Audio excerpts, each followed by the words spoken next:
I'm Ruth Sternberg. I am a career navigation coach, and I help job seekers identify the value that they can bring to the employers so that they can get hired and get a job offer. I am bringing you some chats with professionals in the field and job seekers to help you with some advice that can aid your job search and maybe give you a little extra confidence boost. Today, I'm here with my friend, Kim Rhyan. Hi, Kim. Hey. And Kim recently got a really terrific job that she loves, but has had a very interesting journey to get here and has really some great words of encouragement for you. So I'm just going to start by letting Kim just talk about herself just a little bit and where she is and how she got there, just briefly. Take it away. My name is Kimberly Ryan, and I am working currently at UC Claremont in Batavia, Ohio. I've been living in Cincinnati for the last 2.5 years and just recently transitioned to this job. Formerly to this position, I was working at UC Clifton, which is kind of what's referred to as like the downtown campus. So that's where the bulk of the UC students take. Right, and I want to say that all this is in Ohio for those of you who may not live in Ohio. So. Definitely. And so I have been working the last 2.5 years with UC and was looking for a new opportunity and found one really close to home. It's only like 10 minutes away, so I feel blessed in that regard. But a lot of my passions revolve around foster youth and supporting foster youth, and I would consider myself a foster youth advocate because I identify as a foster youth who was in care for 6 years. And so that's really an important part to my journey. And I'm also a mom to a 9-year-old, and we have a cat at home named DJ Mittens, and I'm also an artist. So I kind of just have a lot of things going on at once, but it's a good life. Yeah, I think I stepped a little bit on what you were saying. You said you're an artist. Is that what you were saying? Yes. Yeah. Yes, Kim's multi-talented, I will say. Thanks, Ruth. So how long was your journey to find this job that you really love? Well, about a year into my past job, I knew that I was enjoying the work, but I was missing the management of like supervising programs and the innovation and creativity that comes with working in student activities, which I spent my whole career in higher education. I started at Hofstra University in Long Island, New York, and was there for 8 years, and then came back to Ohio and was with Columbus State Community College for 5 years, and then had experienced some personal losses and different things that led me to want to pursue employment in a different city. And so I took this chance in Cincinnati, Ohio, and joined the program at HIMI, the Higher Education Mentoring Initiative. Now, you and I had talked about some of the things that really helped you in your job search. Yeah. And one of those things that you talked about was trying to be, the word you used was meticulous. You were saying that when you submit materials for a particular position, there are certain things you need to pay attention to. Can you share those? Sure. Some of the things that I really focus in on, because I have been in the position of being a hiring manager, so I've done lots of interviews throughout my whole career, and I always look for certain things that help me figure out, okay, is this person, if they pay attention to the details, then they're going to pay attention, hopefully, in their duties and responsibilities in the position that I'm hiring for. So I just make a conscientious effort to do the same when I'm job searching. So like one of the things that I do is make sure my headers on all my paperwork are the same, and kind of make them special. So without getting too wild and creative, because I'm an artist, but I stick to just fonts and font layout, but even some of those things can be unique and make your application stand out. So I just make those consistent across all my documents, and even the way that I save them, I make sure that everything is formatted in the same way. So my name is first, and then whatever it is, the resume, the references, or the cover letter, it's all matching. And I feel like those type of things can stick out to a potential employer to, help them figure out who I am as a person, as an employee, and as someone who is trying to, get employment.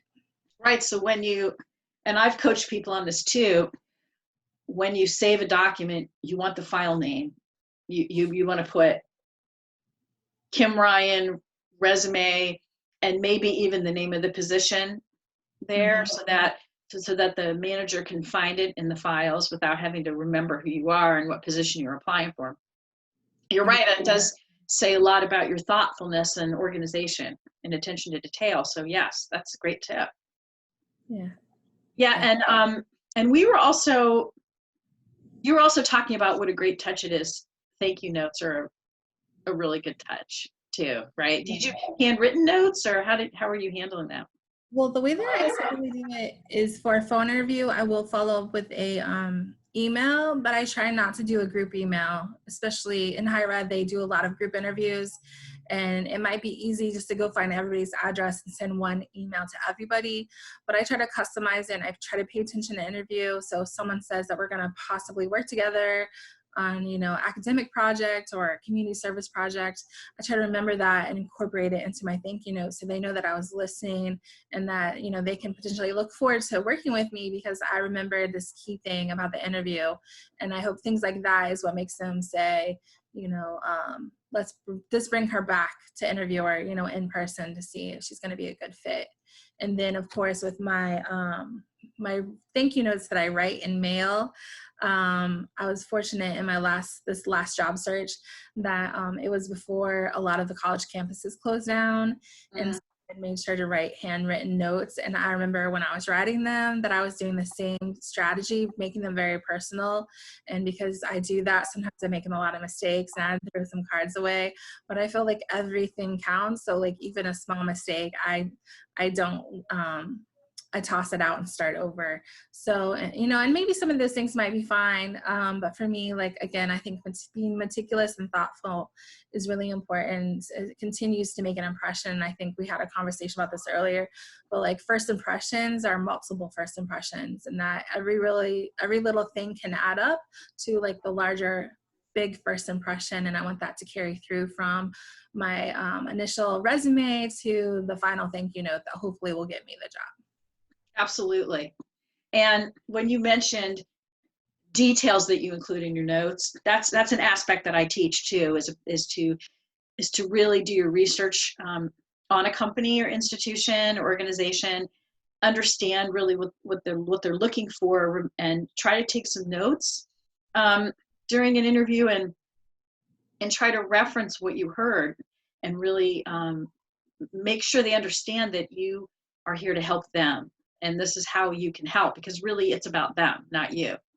Right. And right. So, and don't waste the real estate, because a thank you note is another piece of real estate that gives you an opportunity to remind them that you're the fit for this job. So, Right. So great advice. I was going to add to that, if you're fortunate enough to find out who's going to be interviewing you, like it's happened many times throughout my career, but there's been several times, and this last position was one of those times. But they told me who was going to be interviewing me as the group interview. And so before I did the group interview, I researched those people at the college and found out how they fit there. So then when I had my interview, I could just strategically put in certain things connected to what they do and say like how I would want to be creative and collaborate with them. So again, it was a little bit more homework, but if they don't give you the group, ask. They may say, no, we can't give it, but they might say, yeah, I'll go ahead and send it, and therefore it will help you just a little bit more. Yeah, very often the person organizing the interview will give you the list of the people. Really, somebody who's very good in HR will understand the value of knowing who you're going to be talking to. And I want to tell everybody, when you're interviewing with a group, don't forget to ask them for their contact information. Mhm. Um, because after the call may be too late. And if you're in person, you can always ask for their business cards. If not, you can ask them to share their business email addresses so that you know how to reach them. Right. So don't forget to do that, because I mean, it's information that you want to have at your fingertips for communication. So, Right. And I so could say that just for a second, that I know that during my interview process that there was a student and I could not find her email. And so, I knew before the interview started, I already knew everybody's emails. So as soon as the interview was over, I could write my thank yous. But I just reached out to the person who was in charge of the interview process and said, I could not access, the student's email, and I don't know if you can give it to me, but I would like to send a thank you note. And I think, taking the chance and like following through would be horrible, I think, to send everybody on the committee and for them to do a follow-up meeting and say, oh, I got a thank you note. And then for the student to say, well, I didn't get one. So I think that, even sometimes it's good to ask. So it depends on what you want to do. yes. And I also think with thank you notes, and I don't know if this is the way that you view it too, I like to make them all different, because each person had something different to say in the process. Mm-hmm. And so acknowledging that is great. Yeah. There was I think I was gonna look for it, but I think I have a cat and my cat destroyed this poster I made. Oh. But after my second interview, because I'm an artist, I had made this diagram, and it was basically my journey through my interview process. Uh-huh. And originally, my original intent was that I was going to incorporate it and like print it out and attach it, or like make it the front of my thank you card. And then I was like, okay, they might think this is way over the top. But that's kind of my personality sometimes. So I kind of like held back on it, but it was like a good processing tool for me. It actually helped me shape how I was going to write my thank you. And but anyway, it showed like a computer screen, like where I first found out about the job, and I drew a map because it was really close to my house. But then I wrote all the different types of students I would be able to serve and what qualities they were looking for, and then I checked off next to them if I had that quality. And it was a map. And so when I was negotiating, I actually sent it to the person who was making the decision to say, here are all of my strengths. This is why I think I'm worth this amount. And I went ahead and sent the diagram. And in a later conversation, once I got the job, they were like, I showed that picture to someone on the team, and they're like, this person's gonna be such a good fit. So, creativity and, figuring out the right moment to use different things. So if you are one of those visual persons like to process things, I went ahead and took the chance to share it. I thought maybe it might be too much, but they actually really enjoyed it. And it showed them that another dimension of who I am that I may not have been able to share in a formal interview setting. So that's a very good point. And I often talk with clients about leave behinds as well. Something that you can leave behind that says something about you. I had a client who is a nonprofit who had worked with children's organizations, and he left. He worked for an organization that play was part of its mission, and he gave everyone a yo-yo at the end of the interview, and they thought that was great. They were all playing with him, so that was. And I've had people leave writing samples if you're a writer, or you just have to decide what's appropriate. Of course, some people will have an online portfolio too, especially if you're a designer. That's a whole different thing. But yeah. I have also, and I actually had one with me, but I guess in the excitement of that moment, because I had a follow-up interview with just my supervisors. We had a conversation, and it was such an engaging conversation that usually before I leave that final interview, I give the supervisor or the chair of the search committee a flash drive with some of my best work, because I just don't want to put it out there into the universe everywhere. But I make sure that, again, that everything on the flash drive is labeled the same way I labeled my interview materials, and that, it's like 5 to 7 things that I'm really proud of projects, proposals. And I forgot that day to give it, but in previous interviews where I have gotten the positions, that was definitely something that I incorporated. And it was one of my mentors who told me to do that. And so it has worked for me, or it had, overall it worked and it helped me get the job. Well, you're dealing, when you're a candidate, you're in a pool with hundreds of people, and in the final, at the end of the process, you're at least with a few other people, and you really do want to stand out. You want your credentials to shine, and that's a great idea. I love that idea. And I say that if you had something that you wanted to share and you didn't get to, and you suddenly remembered, I would put it in with the thank you card. You just think of it as like another opportunity to reach out so I can share something else. Right. So yeah, I think that's really great, Kim. I love that idea. Thanks. There was something else that we talked about, and that is the fact that not only during the process, but even when you're working for someone, it's really important to take care of your mental health. If you're in a job that it's not a good fit, you're struggling, or you're having some personal issues, these are not things you should ignore, because not only can resolving them help you just function better, but sometimes very surprising things happen, don't they? When you have the space and time to deal with things. Do you want to share a little bit about that? Sure, I can share. And I just have to please forgive, I have a child you might hear them in the background. Well, yes, we're recording this during the quarantine, and children, of course, are working at home on their schoolwork, and or not working on their schoolwork, as it were. But anyway, I just want to say sorry. But anyway, I wanted to talk briefly about my mental health journey because I think it's important. And basically, I've been in jobs where I was struggling, where I felt like I didn't fit into the work culture or the team, or maybe I felt burnt out, after working somewhere for 5 years. You can feel burnt out. And so that affects your mental health. And so if your mental health is currently, being impacted by either internal aspects of the job or even external things now like COVID-19, it can be very hard to feel motivated or feel like you have something to offer in a new position, and you can't take that energy into the interview process. And so I know basically in the last fall, I was feeling kind of burnt out and kind of a little bit drained.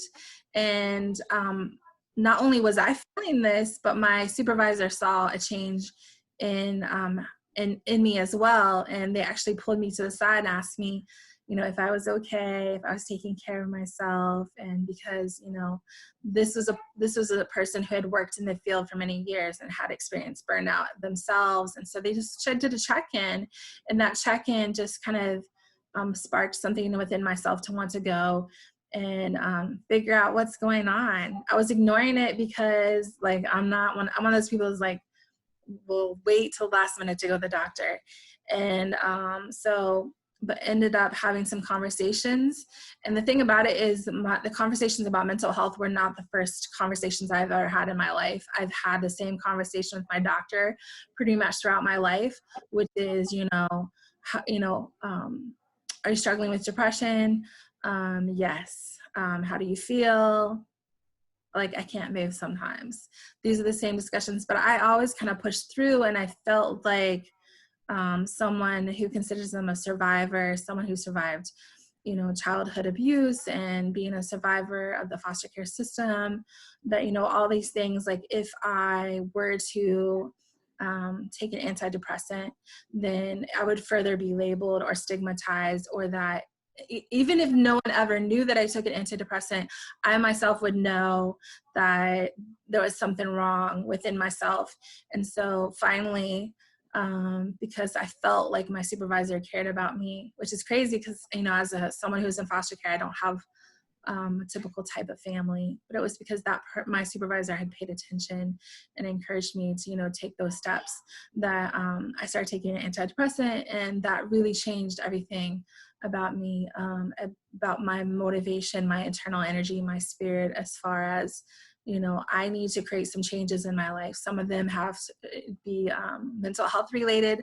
Some are just attitude related, or how I show up to work. And then also, it kind of allowed me to put me in a better space so I could start applying for jobs. And I had been applying for jobs consistently for about 1.5 years, and I had gotten phone call interviews, but hadn't made it across that finish line to an in-person. So I was feeling really discouraged at the same time that I was feeling kind of depressed and not taking care of myself. So when I finally started to really make myself a priority, go to counseling, take this antidepressant, get the sleep, eat the right things even, because I have a vitamin, I have an iron deficiency. And so that also impacts my energy level. And so my doctor basically said, this is what you need to do to take care of yourself. And which was not, again, the first time that a doctor had said those things, but it was the first time in my life that I actually prioritized myself and took care of myself. And basically after I started doing that, that's when I finally found a job that I thought was a good fit.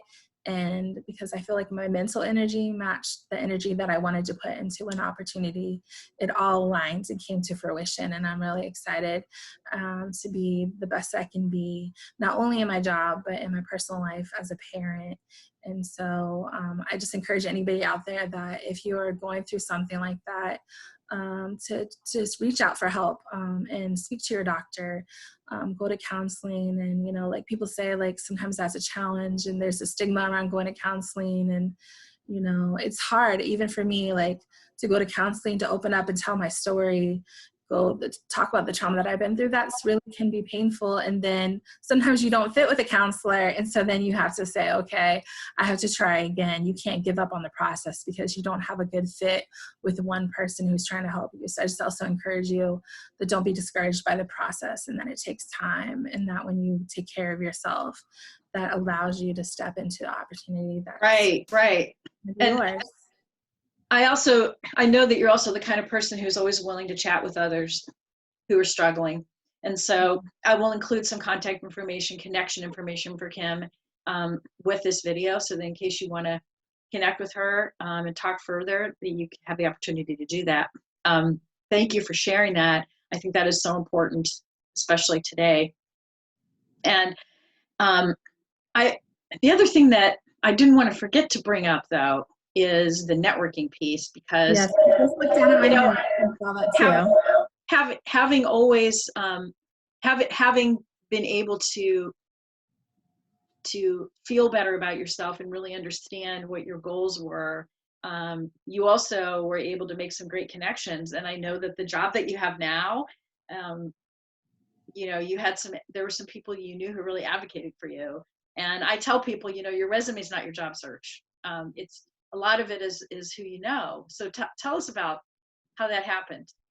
Okay, well, there's definitely some stepping stones. So one of the things I do is consulting on the side, so my side hustle, right? And so I've been working with an organization, and that CEO of that company really has become like a mentor to me. And so they've helped me kind of develop myself and really challenge me to put myself out there in new ways. So I went to help them, and then they ended up helping me. And so I really feel like that impacted me. And then the other piece was that within my current job, or not my current job, my former job that I just came out from working with, sorry if that didn't make sense, but there were some opportunities to get professional development. And those emails would pop up in my email, and maybe some people would be like, whatever, pass it, delete it. But, I talked to my supervisor, got permission, and applied for opportunities, and was able to get some training for mental health for employees at the college.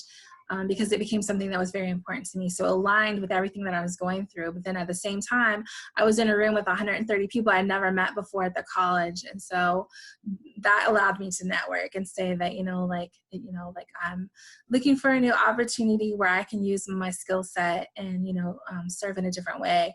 And so, because people would ask, like, where would I work at the college? And, I would end up talking about my journey in higher ed, that I've been working in higher ed for 15 years, and what is my next thing? And so those conversations kind of boosted my confidence. And then ultimately, I did also an interview where I found out that I had someone that I knew from the college. And so we just happened to randomly run into each other, and we reconnected, and they're like, oh, I knew that there was an interview happening. And, they said they're going to make sure they, followed back, loops back around to say how they knew me. And so they wished me good luck. So I felt really confident, and that was kind of random. It wasn't like I went particularly and looked for someone that had a connection.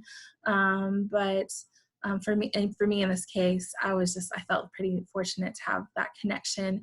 But whenever there are connections, I think it's important. And I know I'm in a former job, when I was job searching and was frustrated, I actually made a connection through an alumni at my alma mater, where I went to college. And they help make a connection, and like I don't know the whole science behind how the connection happened. Yeah, they told me that they were able to put in a good word with me through someone that worked at the college, and that they're aware of who I was. And that was kind of organic too. But at the same time, like networking isn't just about the final outcome. Networking is about growing relationships. So when you grow those relationships, people figure out who you're about and what you value. So it makes it easy for them to, talk about your character and your work ethic. And so when you're building those relationships, those are the type of outcomes that you're going to have. So, I was doing scholarship fundraising for my alma mater, and that's how I came across this alumni. And so we have this mutual interest, mutual passion, and had these conversations. And she really helped me and encouraged me. And then, she said, oh, we have some mutual connections. And so she said she would put in a good word with me. And sometimes we never know what that good word is. And we don't know if that's the word that, helps, get the job. But I think, again, more than the final outcome, which always getting a job is the best outcome. But even if I didn't get the job in that case, the networking and the relationship, that's really important. And I just say that whenever you can develop those, it's important, because you never know. It could be random, but it was because of an intentional practice of let me connect, let me follow up, let me figure out how we can, support one another. So it's also very mutual. And I feel when you do those type of things, it builds, again, like it demonstrates your integrity and who you are as a person. And that will hopefully translate through how people understand you as a candidate. Yes, that's terrific. So getting involved in things that mean something to you really helps you develop professionally, meet people, and demonstrate what you have to offer. That's so super important. Thank you, Kim, for this discussion. This has been really great. I love how open you are about your journey and how much you're willing to share, because I really passionately believe this is what we have to do for each other. We really have to help each other, guide each other, offer, comfort, and offer encouragement and a little bit of guidance when needed. And so I really appreciate you. Thank you so much for this. Thanks, Rhyan. Yeah. It's always a joy to speak with you. And anybody who wants to reach out, I'm willing to listen and offer some support. Great. Okay. All right. Everybody have a wonderful day. I hope this was useful for you. And keep looking for some more content that I'll be sharing with you. Take care.